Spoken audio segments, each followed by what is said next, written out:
Bugun yurtimizda, butun respublikamizda O'zbekiston Kitobxonlar yurti mavzusida 5-Respublika Kitobxonlar haftaligi boshlanyapti. Haftalik 21-apreldan 27-aprelgacha davom etadi. Bizning Yozyovon tumanida ham mana ushbu haftalikning ochilish marosimini o'tkazdik.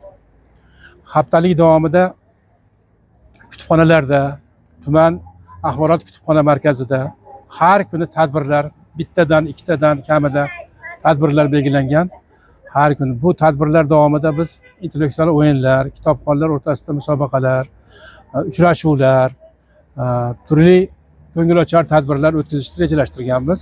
Bugungi mana ochilish marosimida ham juda chiroyli o'tkazdik.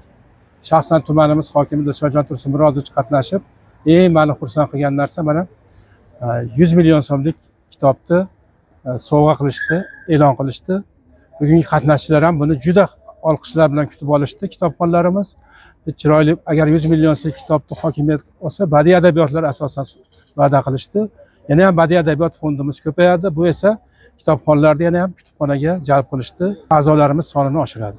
Buncha aytmoqchiman, asosiy maqsadimiz mana shu hafta davomida butun aholimizni 7 yoshdan u yoqda bo'lgan keksalarimizdan tortib, nuroniylarimizdan tortib, maktab o'quvchilari, ishchi xodimlar, tashkilotda ishlaydiganlar hammasini mana shu haftalik davomida kitobga oshno qilish, kitobga muhabbat uyg'otish va kitobxonlikni yana rivojlantirish maqsad qilib qo'yganmiz.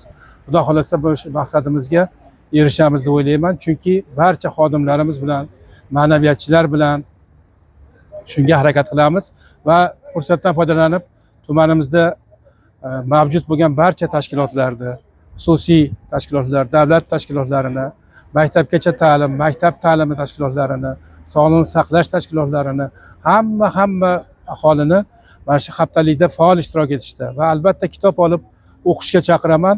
Men o'ylayman, kitob o'qigan odam dunyoda kam bo'lmaydi hech qachon, faqat yutadi, yutqizmaydi. Shuning uchun barchani mana shu haftalikda faol ishtirok etishga chaqirib qolaman.